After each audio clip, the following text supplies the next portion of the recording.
Hey guys, I just took a trip to Iguazu Falls and I want to show you guys my experience and how you guys can make yours more enjoyable. For the first day in Iguazu, me and my family traveled from Sao Paulo, where we live, to the Brazilian side of the falls. If you didn't know, the falls are connected by both sides, the Argentina side and the Brazilian side. Once we arrived, we met up with our friends from Australia that we would be traveling with. We went to a mall near the Airbnb, and already after the first day, we could tell we needed to get mosquito repellent and more sunblock. It was so hot and there's so many mosquitoes, and I highly suggest buying mosquito repellent before you come because there's barely any pharmacies there to buy any mosquito repellent. The next day we visited the Brazilian side of the waterfalls. We took a bus ride up to the falls and the line was very long, and the falls were very, very beautiful. It's really photographic and we had a ton of fun. It was, though, once again, so hot.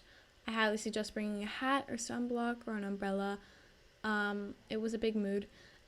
And they had a nice elevator going up to the falls, but then going down, there was a long line. So I suggest using the stairs. It's a lot quicker.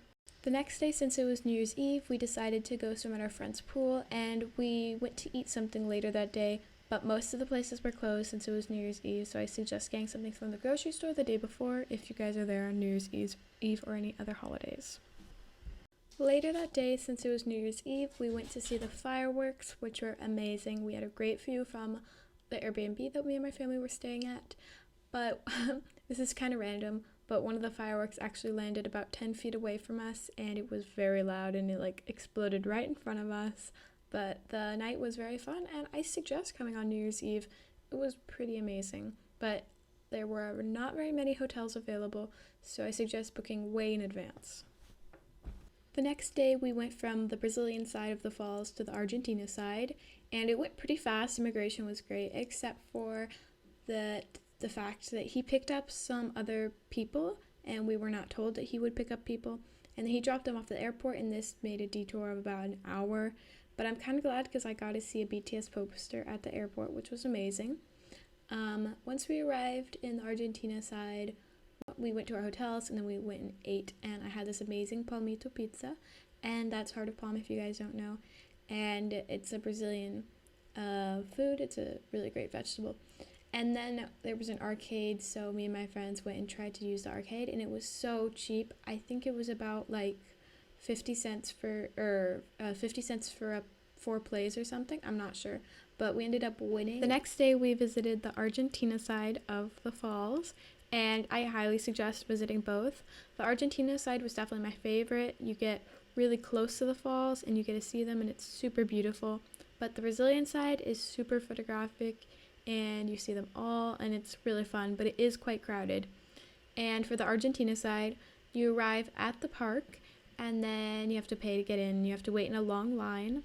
After you get your ticket, you can enter the park, and then there's a ton of different trails you can choose from. We chose to take a little walk to the train station, which you can take to the main waterfall. Once you buy your train ticket, the wait is usually quite a long time.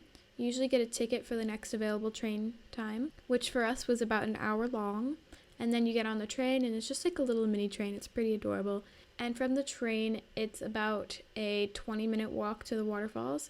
And then you get to enjoy the waterfalls, get wet, and then you take another 20-minute walk back to the train. And the whole train experience is a lot quicker on your way back. And after we got back, we decided to take a side hike to one of the smaller waterfalls.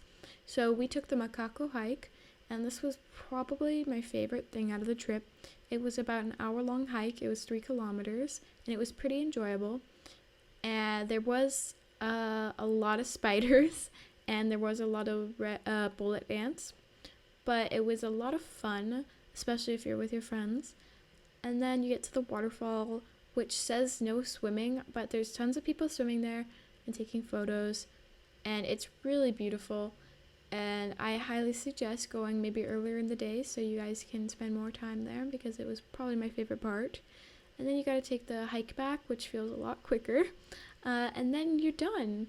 I had so much fun in Iguazu Falls, and if you guys have any questions, comment them down below and I'll try to help. Yeah, thank you guys so much for watching. I post every week on Saturdays, and bye!